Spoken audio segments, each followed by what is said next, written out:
உலகளந்த பெருமாள் என்ற ஒரு கோயில் திருக்கோயிலில் இருக்கிறது. ஒரு மாதத்திற்கு முன்னாடிதான் அந்த கோயிலை சென்று பார்த்தேன். அந்த கோயிலிலே கிபி 11ஆம் நூற்றாண்டில் ஒரு கல்வெட்டு ராஜராஜ சோழனால் வெட்டப்பட்டிருக்கிறது.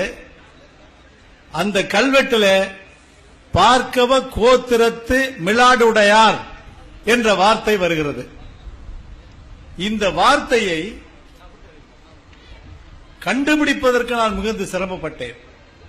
பார்க்கவ குலம் என்று சொல்லுகிறோமே, இதற்கு என்ன சான்று? வக்கீலா இருக்கேன்ல, எவிடன்ஸ் வேணுமா இல்லையா? எவிடன்ஸ் இல்லாம நான் எப்படி எழுதுறது?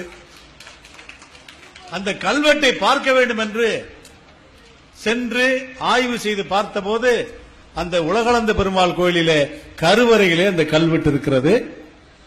அதுவும் ராஜராஜ சோழனால் வெட்டுவிக்கப்பட்ட கல்வெட்டு. அதை விட என்ன தெரியுமா, அந்த கோயிலை ராமன் என்ற ரணசிங்கவர்மன் என்ற மலையமான் மன்னன் கட்டியிருக்கிறான். 6ஆம் நூற்றாண்டிலே கட்டியிருக்கிறான். ஆனால் அவன் கட்டிய வரலாறு எங்குமே இல்லை. இப்போது ஜீயர் வசம் அந்த ஆலயம் சென்று விட்டது. எனக்கு ஆத்திரம் பொறுக்க முடியவில்லை.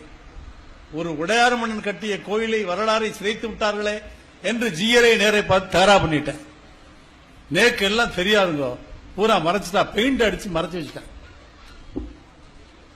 ஆக இந்த அளவுக்கு ஒரு 6ஆம் வரலாறு பாத்தீங்கன்னா கிமு 1ஆம் நூற்றாண்டுல இருந்து நமக்கு வரலாறு கிடைச்சிருச்சு. அதுக்கு தகுந்த கல்வெட்டு, செப்பேடு, தெய்வீக மன்னன் வச்ச செப்பேடு சிதம்பரத்துல மடம். சிதம்பரம் மடம் இன்னைக்கு இருக்கு, ஆனா உடையார் கையில இல்ல. இதே மாதிரி பல இடங்கள்ல மூப்பனார் குடும்பத்தினுடைய ஆரம்பகால வரலாறு எடுக்கணும்னு சொல்லி, கபிஸ்தல மூப்பனார் குடும்பத்தினுடைய வரலாறு எடுக்கணும்னு சொல்லி பல புத்தகங்களை தேடினேன். ஒரு மின்னல் கீற்று மாதிரி சில செய்திகள் கிடைத்தது. அதை வைத்துக் கொண்டு மேலும் துருவி ஆராய்ந்த போது அந்த குடும்பத்தில் இருக்கிற வெங்கடேஸ்வரா ட்ரஸ்ட், ஐயா நான் சரியா சொல்றேன்னா, அந்த ட்ரஸ்ட் மூலமாக ஏறத்தாழ 18ஆம் நூற்றாண்டு முதல் கொண்டு அன்னசத்திரம் தொடங்கி அது நடத்தி வருவது, இசைக்கு அவர்கள் செய்திருக்கிற தொண்டு, ராகத்திற்கு அவர்கள் வயல்விட்டிருக்கிற வரலாறு, திருவையாறிலே இன்றைக்கு நடத்தப்பட்டு வருகிற தியாக பிரம்மம், இவையெல்லாம் எடுத்து பார்த்தால் மிகப்பெரிய மகான்களாக அந்த குடும்பத்திலே உருவாகி இருக்கிறார்கள். நான் பார்த்தேன், மலையமான் மன்னர்கள் ஏறத்தாழ 600 ஆண்டு காலம் திருக்கோயிலில் ஆண்டிருக்கிறார்கள் உடையார்கள் மன்னர்கள்.